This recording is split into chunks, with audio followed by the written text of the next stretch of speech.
Hey everyone, Chris G here, and today we're reviewing the Ultima Cosa semi-automatic espresso machine. Now in full transparency, I was given this machine for free in exchange for doing a review on it. However, if you've seen any of my videos in the past, you know that even if a manufacturer gives me something for free, I have no problem crapping all over it if it deserves it.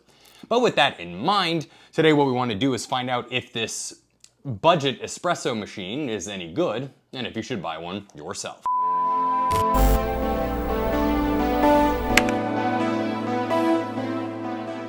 Now, one of the first things you'll notice is that I don't have it powered on. And that's because the cord that it comes with is like 2.5 feet long. And I've not been able to figure out how to make it any bigger because I'm pretty sure you can't. So that's already kind of a flaw right there. They did give you like a little cubby in the back to kind of like shove the cord, but it's kind of like, why would you want to? Because there's barely enough cord to go anywhere anyway. So I'm gonna go ahead and give it a little ding right there because, yeah. That said though, the first thing that you'll recognize, of course, is that it does look very similar to a Breville, except for these funny stickers on here that say, please don't hesitate to contact us if you have any question. Guys, maybe get like an English speaker to do your translations for you. I'm not sure. Anyway, whatever. So let's go ahead and peel these stickers off because we're not gonna go ahead and watch their videos or do their tutorials or anything like that. We want to just sort of dive into the nitty-gritty here. Bottom line is, this thing looks very similar to the Breville semi-automatic espresso machines, including the Oracles, which by the way I think is actually kind of exciting because those Breville machines are pretty up there in price. And honestly, the quality of those machines is like a little questionable. We had to go through, I think like 2 Oracles when we first got them because they rusted within like about a week or two's worth of use. And supposedly Breville claimed that they had like a bad batch of stainless steel and that's why their stainless steel was rusting. Okay, fine, mistakes happen. But the customer service with Breville is frankly a little shoddy, and I don't know, in general I've not been very impressed with Breville products. So to find a knockoff, if you will, I don't know, that's kind of nice. At first glance, you know, it looks the same.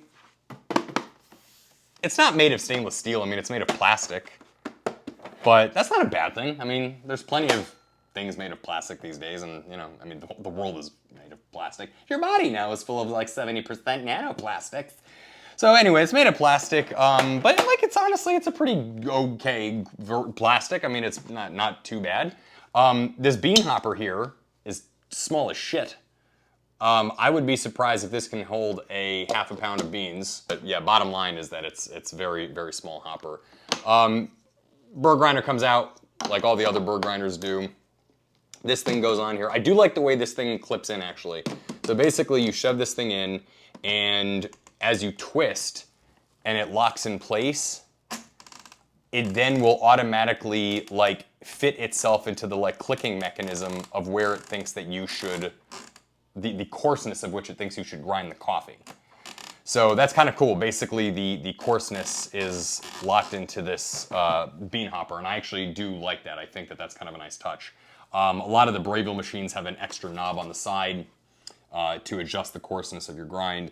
It's just a little design theory. It's nothing like a make or break or anything like that. But anyway, I do think that that was kind of cool. Next up, let's talk portafilter, tamper, and all that stuff. Tamper. This thing feels like, I mean, you could smack somebody in the head with it and kill them. I mean, this thing is a frickin' hard quality piece of steel there. There is a little picture of a tamper right here at the top. I guess that's where they intend for you to put it. It is not magnetic or anything like that, and it also doesn't have a spring to make sure that you have the proper tamp pressure. I'll get into a little bit of that more later. But the bottom line is that if you have like children or cats running around, you might want to actually be a little bit careful of this thing because it is really heavy. If this drops on your floor, tile, hardwood, it will damage the floor and maybe even hurt the animal. I don't know. Portafilter. So you have a single, you got a double. This thing goes in here. The portafilter thing goes in here. It's kind of like a plastic bit that this thing sort of like sits on. I'm not convinced that this plastic thing won't be prone to breaking. This is kind of a cheap, bendy piece of plastic, and it doesn't look like it's replaceable. So basically, once that's broken, it's gone. Sort of slides in there a little bit clumsily. You're gonna hit one of these buttons, I'm sure, yeah, to grind. Once I power on the machine, you'll kind of see. Maybe I should just get an extension cord to power this thing up. All right, for those that are curious, by the way, this is the absolutely ludicrously huge power extension cord that I'm going to be using to power this thing up. We used to use this for the generators when we ran our studio lights. That's all I could find, so we're gonna plug this thing in and rock and roll, I guess. Maybe burn the office down. Boom, okay. Plugged in, power button lights up. It's basically capacitive touch. You just have like a little light behind it. Hit that, everything lights up. Anyway, so you got the option to do a single cup, double cup grind. I actually appreciate the volume there. That's not that loud. Obviously, it's gonna semi-auto dose to make sure that you get a 2-cupper. And then you're gonna use this giant portafilter and tamper to, well, tamp your coffee down. You can buy on Amazon tampers that have like a spring in it to make sure that you get like the perfect espresso poundage. And I would say that that is a worthy investment. Also, they're a little bit like lighter, so you won't kill somebody if it falls on them. The portafilter, it's about as cheap of material as you could possibly have, and it doesn't come with a tamp box, or a little box to stomp out the grinds. It's stainless, and it just sort of looks, I don't know, a little janky. I don't know, but it's a cheap machine. What do you want? I mean, right? It doesn't need to be anything like groundbreaking. Bottom line is though, is that once you, of course, put your grinds in, tamp them, you insert this thing here. Where are we at here? Ironically, it is the opposite direction on the Breville. Boom, locks in place, and it does have a stop. I like that actually a lot. The Breville does not have that. Basically, you can just sort of keep on shoving this thing as far back as you can until you strip the thing, whereas with this one, it locks it in place. You're gonna hit, of course, whether you have a single or a double cup. It has a menu button right here. I probably should look up what that does, but I'm not gonna bother. The reason why is because ultimately, as a semi-automatic espresso machine, the bottom line is that you just want this thing to, make a single or a double pull of espresso. Anyway, so presumably you're gonna hit one of those buttons and out is going to pop a pull of espresso. Couple of other quick notes before we dive into some more details and do a test pull on the coffee. A little stainless steel milk carafe here. Actually got a nice, good quality. If it truly is stainless, nice touch, Ultima Cosa. Let's get this guy out of here. The catch plate, pretty standard, more or less just like the Breville, stainless steel lid, plastic body. That's all it needs to be. Doesn't need to be anything too fancy. I like this. Has a little tool tray in the back here with some brushes and some other things like that too. Nice to keep you organized. All this to say that I like this area of the coffee machine. I also like the design of this too. Again, it looks exactly like the Breville, and as long as the capacitive touch buttons continue to work, you should be in pretty good shape. On the dial up here, they don't give you the pound of pressure. However, you do have a little red line, which kind of like the cheaper, the manual espresso machines from Breville. There's sort of a range that they want you to be in. Obviously, everybody has their theory of pressure for bars for an espresso pull. I believe the Italians say that it should be somewhere between 9 to 12 bars of pressure, and the Italians invented the espresso. So who's to argue with them? De coco. But in any event, you don't get the pounds of or bars of pressure there, but you do get a range, and as long as you keep it within that, I think you should be good to go. How you, of course, keep it within that, because as far as I can tell, there's no actual pressurized thing on this machine, and in fact, I know there isn't. So what you do, obviously, is that depends on your ground size and then how much you tamp it. And that, once you master that, that will, of course, allow you to sort of dial in the pressure of the espresso pull. Another reason why a spring-loaded tamper is superior, because you can take that out of the equation. So the bottom line is that as you tamp it down, since it's always the same pressure of tampage, you can kind of dial in your grind size a little bit to make sure that you get precisely the size that you want from it. So just invest in one of those, no matter what machine you have, Breville, this guy, whatever. Milk wand. Looks like it is very easy to move around and control.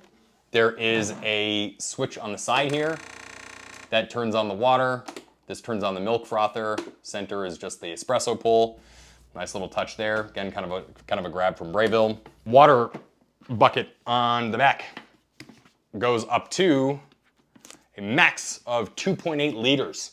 Plastic, clear but cloudy, but you can see how much water is in there. There is no water filter in it. So unlike the Brevilles, which have a water filter option, this you're just gonna want to make sure that you put filtered water in it from the get-go. I think we've covered most of the bases on here, with the exception of that menu button, I admit, but again, I'm just not gonna do it. Pros, cons, let's go over those really quick. Pros, decent materials, cheap, gives you everything you need right here, the grind, the amount of pull, fairly intuitive, pressure gauge, all that. Cons, super short cord, may not really make a big deal. Super small bean hopper. No safe place for the tamper, and portafilter a little bit on the cheap side, but again is gonna get the job done, so what more do you want? Also nice milk container. So, but it's enough to talk about the damn thing. Let's see how the coffee tastes. Let's pull a shot.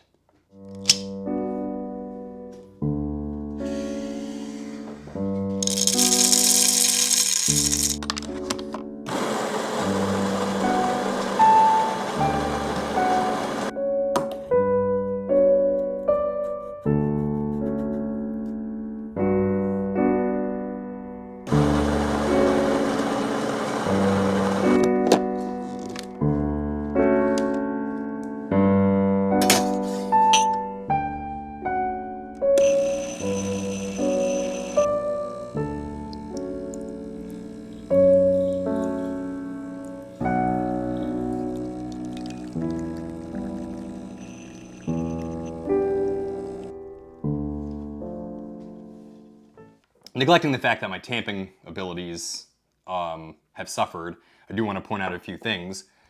The standard calibration for this, which by the way, I'm sure that's what the menu button does, is allows you to like calibrate these things. Maybe I'm wrong, still don't know what it is. Still haven't looked it up, still not going to.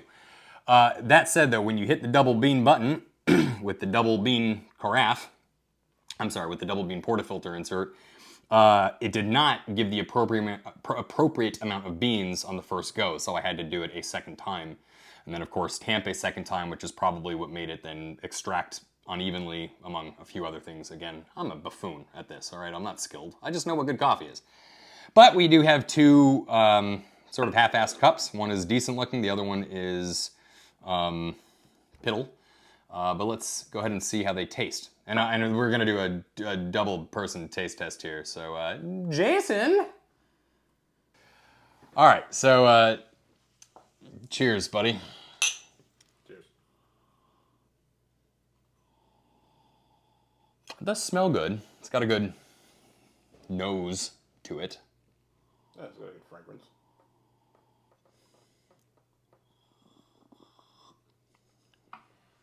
I'm using purity beans, by the way, for anybody that's curious. I do believe it extracted a majority of the flavor profiles from those beans, because I've been using those beans for a while. I've experimented in a variety of machines, and I will say that it is pretty clean. I'm gonna go ahead and run a test with it against the Breville Oracle Touch. Actually, you know what? I'm not going to. I'm not gonna bother testing it against the Oracle Touch. I don't know. Should I test this against the Oracle Touch? That one right there. That's like a $2,500 machine. This is $350. I mean, I don't see why not. If you were a YouTuber, would you want to see it, or a viewer? Yeah, maybe. All right. Maybe it would give me more perspective, I think. The people have spoken. I will set up the Breville, and we will do a taste comparison against the Breville. All is to say, though, before we cut the camera, I don't think it's bad. No, I think it's pretty good. Sorry, yeah. So, all right. So here is the Breville Oracle Touch. Now, a couple things out of the way really quick. Yes, I realize it's a slightly unfair comparison. This is a like legit semi-automatic espresso machine, and the fact that it auto doses and auto grinds, auto tamps, and auto measures the water, et cetera, et cetera, et cetera. I also know that I over extracted in the pull as well. Obviously, if you saw, there was more excess pressure. Jason also said that the coffee was a little bit bitter. I agreed.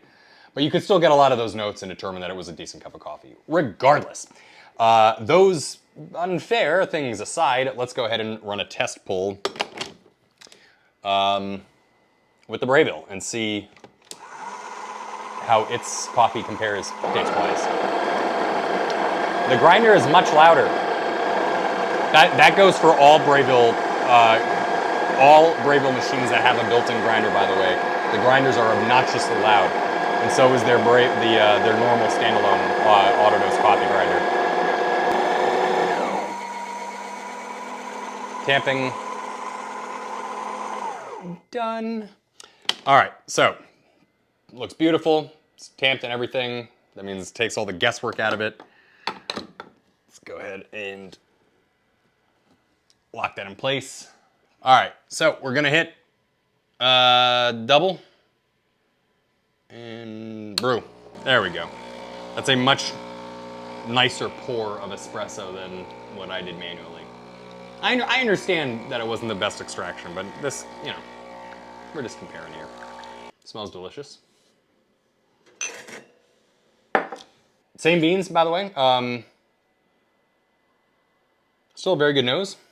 Yeah, it's a little broader, a little deeper.